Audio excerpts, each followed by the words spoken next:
Good morning and welcome to Keilat Shari Torah's virtual counting of the Omer and Halacha review for Friday, May 1st. Today is 22 days of the Omer. Hayom Shnayim Ve'esrim Yom Shehem Shlosha Shavuot Ve'yom Echad LaOmer. We started speaking yesterday about the custom of not making weddings, simchas, having live music and so on during the Sfira to Omer period. Some of it either the first 33 days or in between or something, a couple of different combinations we discussed. And we said that in general we don't make marriages. However, engagements we are allowed to make. So if anybody is thinking about getting engaged, you're allowed to do it during Sfirat Omer. So please, Chaparine, take advantage of the time and get engaged, and you're allowed to make a meal. Of course, with the COVID precautions with quarantining and so on, it shouldn't be a large gathering, just the people in your bubble, hopefully.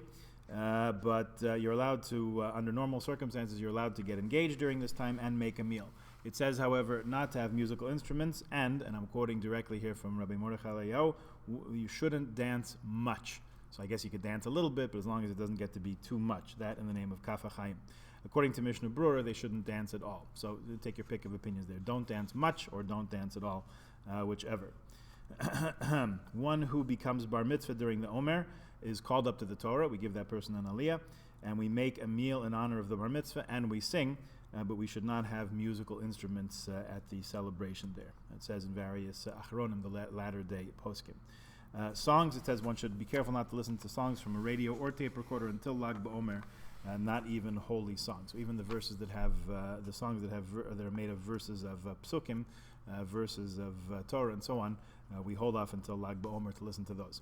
Okay, so we're into week 4 of counting the Omer now. You'll see in the Siddur on page 286 that the Sfira for the day, the combination of Sfiros, is Chesed Shebenetzach. So we're into week 4 Netzach. Here's Rabbi Simon Jacobson's introduction to week 4 Netzach from his spiritual guide to counting the Omer. He says Netzach has to do with endurance, fortitude, and ambition. Endurance and ambition is a combination of determination and tenacity. It's a balance of patience, persistence, and guts. Endurance is also being reliable and accountable, which establishes security and commitment. Without endurance, any good endeavor or intention has no chance of success.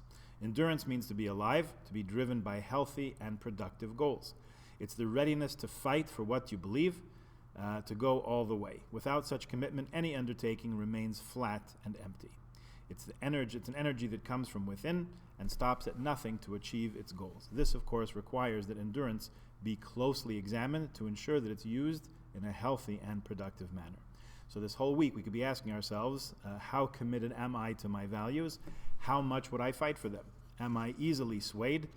What price am I ready to pay for my beliefs? Is there any truth for which I would be ready to give my life? For today, the 22nd day of the Omer, 22 days, which are 3 weeks and 1 day of the Omer, and as we said, Chesed Shebenetzach is the Sfira we're focusing on today, loving kindness in endurance.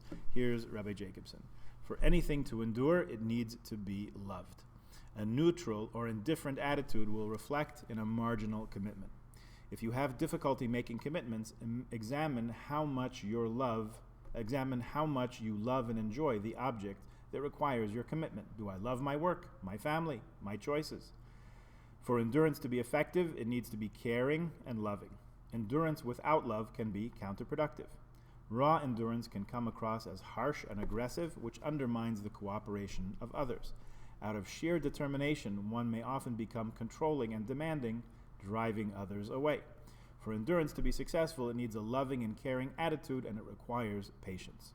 Questions to ask ourselves. Does my endurance cause me to be or seem to be inflexible? Does my drive and determination cause me to be controlling? Am I too demanding? Do others, my employees, friends, children, cooperate with me out of love or the sheer force of my will and drive? Is my endurance unloving? In order to get my way, would I allow others to get hurt? Do I believe that the end justifies the means? Would I stop at nothing to achieve my goals? When my endurance prevails and I overcome the obstacles in my way, am I still loving? Even when defending myself and others against unhealthy influences, am I driven by love or hate? Our exercise for the day: when fighting for something you believe in, pause a moment to ensure that it's accomplished in a loving manner. Have a good day.